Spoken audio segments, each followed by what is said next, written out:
Dry Eyes, written by Christina Curtin, February 28th, 2022. I'm sitting in the guest chair of the dimly lit optometrist room, watching my oldest daughter, Gianna, prepare for her yearly exam. Gianna, at the perfect age of 14, is sitting in the patient chair directly across from me, getting ready to cover her eyes and read the top line of bold capital letters. As I watch her there, my mind snaps back to a time when she was much younger.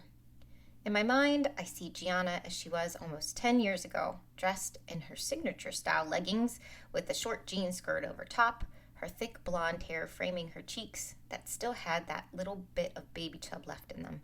She wasn't a baby anymore, but the whispers of that time were still there on her little face. She was sitting in the chair, reading that same row of black letters she was reading now. Seeing her there in that time, my heart squeezed.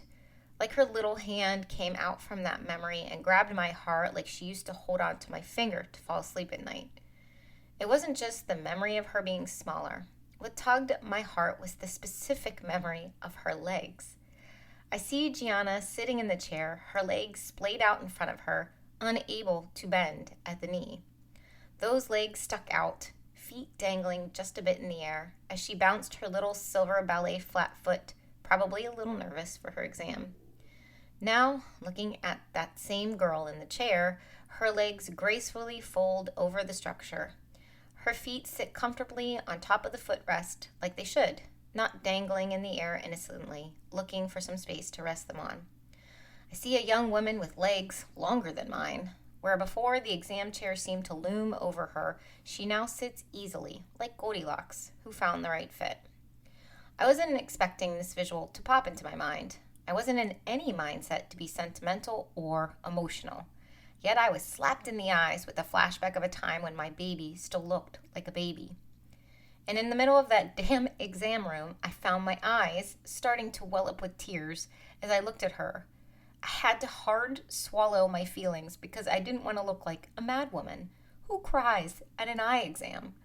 I think me crying at that moment would have embarrassed Gianna more than the fact that her younger sister Evie was making it rain hand sanitizer all over the floor of the exam room. No, I held in the tears, and I don't think anyone noticed my almost breakdown. Luckily, the dim lighting and Evie's manic spraying of sanitizer acted as a shield. Being a mom is full of unexpected moments like that, where one minute you are chugging along with no thought of the passage of time, and the next thing you know, you are sucker punched in the throat with the realization that your babies aren't babies anymore. It's hard to keep your eyes dry when these memories and reminders creep in. Sometimes I let them flow out because holding them in is too heavy. But sometimes, like this day in the optometrist room, I hold back the tears, but also hold tight to that memory of my baby with her feet dangling in the air.